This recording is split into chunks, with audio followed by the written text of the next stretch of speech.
ตัวนี้มันตัวอะไรคะลูกตัวนี้ใช่ไหมใช่เสือเหรอคะแล้วอีกตัวหนึ่งอะลูกลิงเสือกับลิงเป็นไม้เหรอลูกหรือว่าเป็นอะไรเขาเป็นตัวเขาเป็นดินสอใช่ไหมหัวเสือกับหัวลิงอ๋อก็คือสองตัวนี้กับตัวนี้เหรอโอเคค่ะ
โอ้โห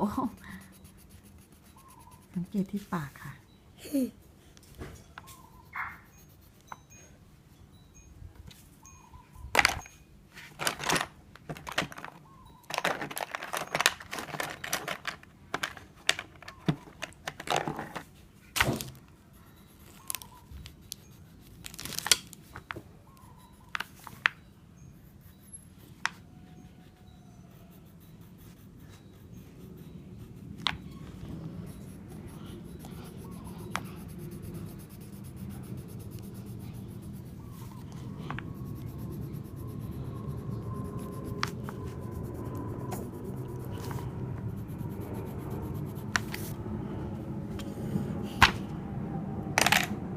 ต่อไปจะวาดเป็นวาดอะไรดีคะต่อไปเครื่องบินแล้วกันโอเคหนูชอบวาดเครื่องบินแบบนี้ทุกทีไหนนะมันเหมือนกับรถไฟมากเวลาหนูวาดเครื่องบินชอบวาดแบบนี้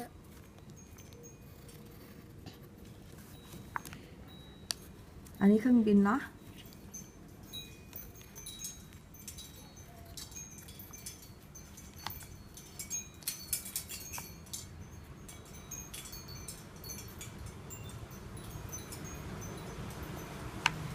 ตัวอะไรคะลูก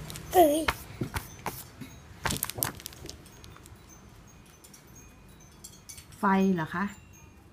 สัญญาณไฟเหรอคะอยู่ข้างบนแวบๆใช่ไหมโอเคต่อไปค่ะเสร็จแล้วก็ระบายสี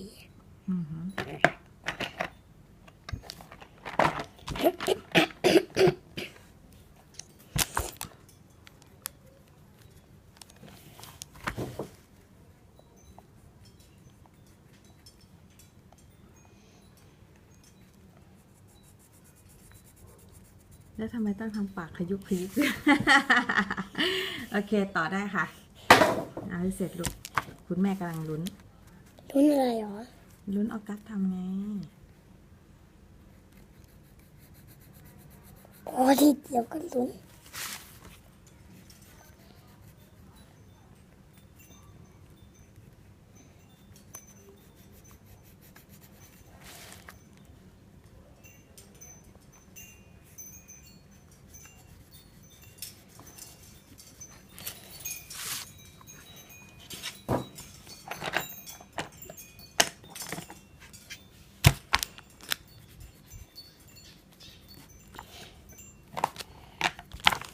เครื่องบินสีสันมากเลยค่ะ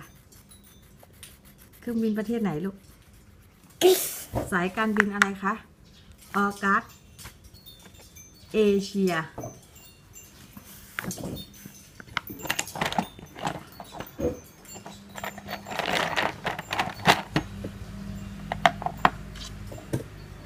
อย่าบอกนะว่าตัวเครื่องบินสีม่วง เอ้ย หวานแหววมาก สีอะไรก็ได้ลูกทานเลย คุณแม่ล็อกเล่นไม่เฉย นี่แม่จะยาเย็นอยู่จะไปเยี่ยม ก็คุณแม่หยอกเย่นไง จ้ะ เขียวอืดลืด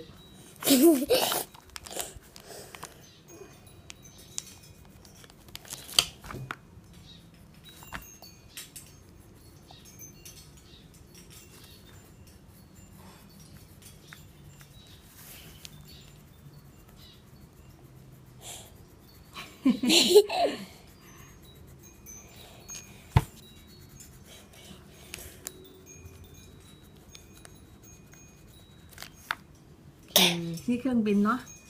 นี่แล้วก็ปลาพยูน นี่สีทองเลย โอเคค่ะ นู้น แม่นุกว่าปลาพยูนเคยตื้นเหรอ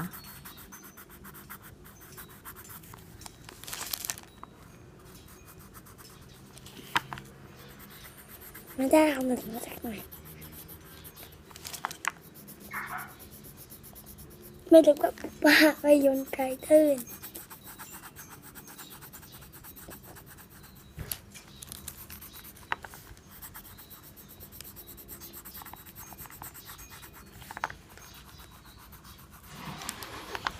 จบยังคะ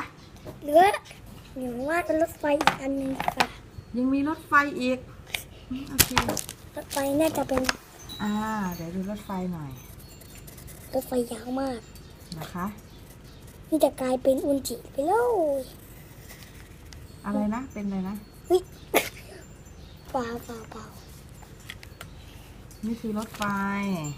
อันนี้คือรถไฟแบบใหม่เลยที่หนูไม่ชอบอ่ะที่หนูชอบมากนี่เลยรถไฟ มีล้อหลายล้อมาก นี่ทีละล้อใหญ่เล็กไหลเล็ก รถไฟเหรอคะ ครับ โอเคค่ะ จะวาดรถไฟแบบนี้ ถ้าแม่ไม่รู้ ออกัสไม่บอกแม่นึกว่าหนอนนั่นน่ะ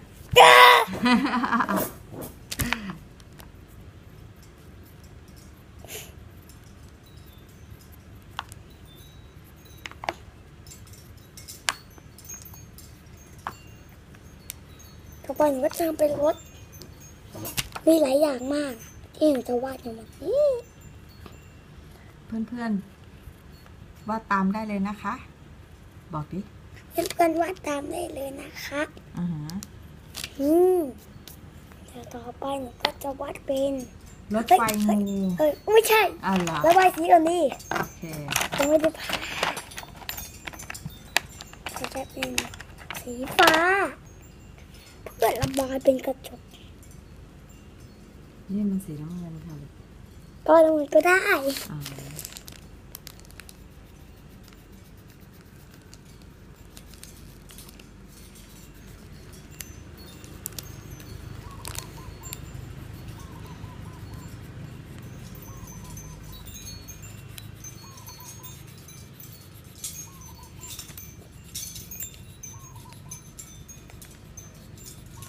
ที่ตามรูปแบบหรือว่า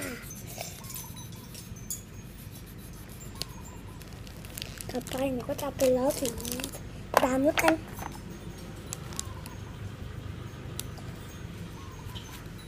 ว่าจะออกมาเป็นยังไงมั่งแล้วก็จะเป็นสีดำ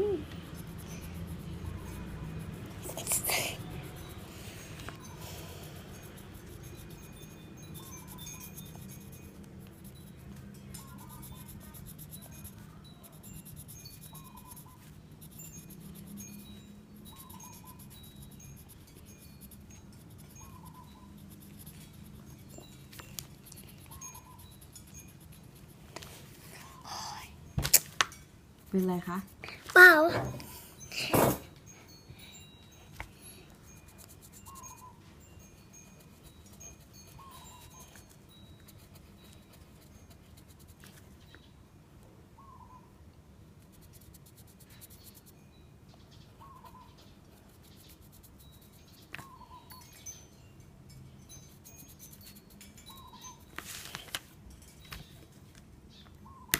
โอ้ย คลิป เบาๆเลยค่อยๆกด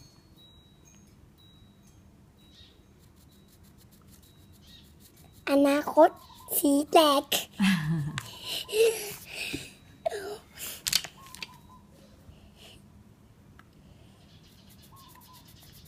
นี่จะเรียกว่าอนาคตเลยเล็กหน่อย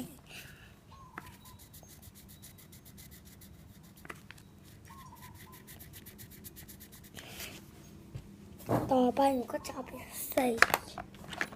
ต่อไปทำไงคะ ส้มกันระบายรถไฟเป็นสีส้มได้ไงเนี่ยนี่จะเป็นรถไฟส้ม รถไฟส้ม ใครเคยว่ารถไฟส้มมั้งดู